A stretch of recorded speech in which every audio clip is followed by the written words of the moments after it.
everybody. This week's theme is flow, and getting in the flow. I want to talk to you today about steps to a spiritual breakthrough. When I think about the word flow, I immediately think about a river or the current of a river. Everything in the flow, the current is moving. So whoever or whatever gets in the current, gets in the flow, is going to be moved, to be carried by that flow and that current to places it's never been before. So in the word, river or flow or current can be symbolic of the Lord's Spirit, the Spirit of the Lord. So spiritually speaking, there is a flow. There is the current of the Spirit. So if we step in, if we find out how, and we step into that flow of the Spirit, that current of the Spirit, then He will take us.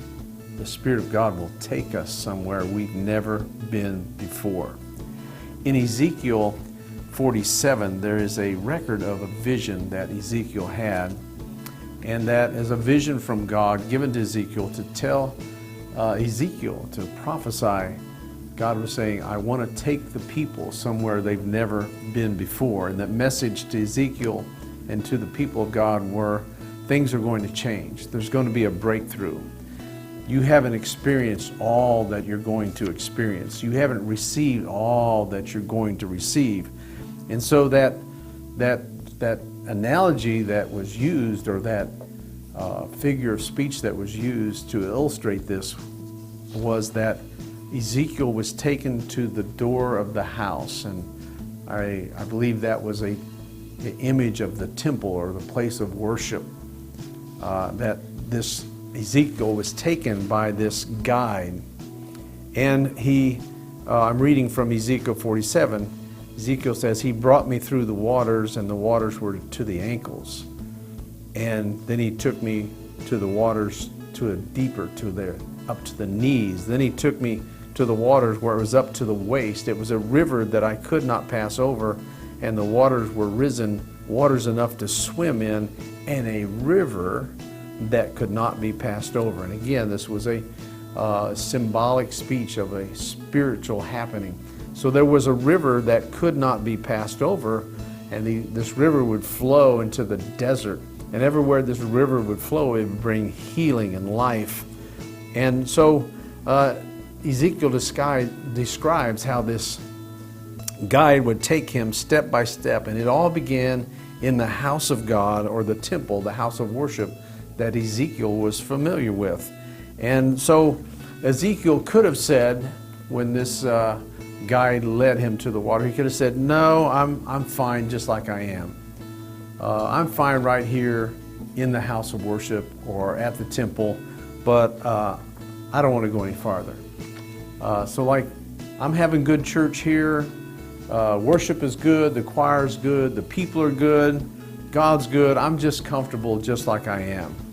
But the guide would say, you know, I understand that, you're blessed and all that, but follow me. I want to lead you to see something and experience something beyond what you've already seen and experienced. And that's my challenge that I feel from the Spirit today, and I hope you feel that same call of God and that same leading of the Spirit that says, I want to reposition you to get a more complete look at what God has for you. I'm reminded of Paul's words in 1 Corinthians 2. He says, eye hath not seen, nor ear heard, neither has entered into the heart of man the things which God has prepared for them that love Him. But yet the next verse says that God reveals those things by His Spirit. And I believe that God is calling every believer to get repositioned so that we can be led to a river, to a flow that God has for us. And once we get in that flow, it's going to lead us to a spiritual breakthrough, a spiritual experience, a spiritual happening, a spiritual awareness that perhaps we've never experienced before. I encourage you, I want to get in the flow. I encourage you to get in the current and let God take you and see where God wants to lead you. See what experience God has for you next. And it's just like standing at the brink of a river, and that flow, we know if we get in, it's going to take us somewhere. But we have a choice to make. Are we going to stand here and say, no, I'm fine just like this? I'm good. Or are we going to say, you know what, I'm going to take that challenge. I'm going to get in that flow, and I'm going to go somewhere I've never been before. I believe that's what the Lord wants for us. God bless you.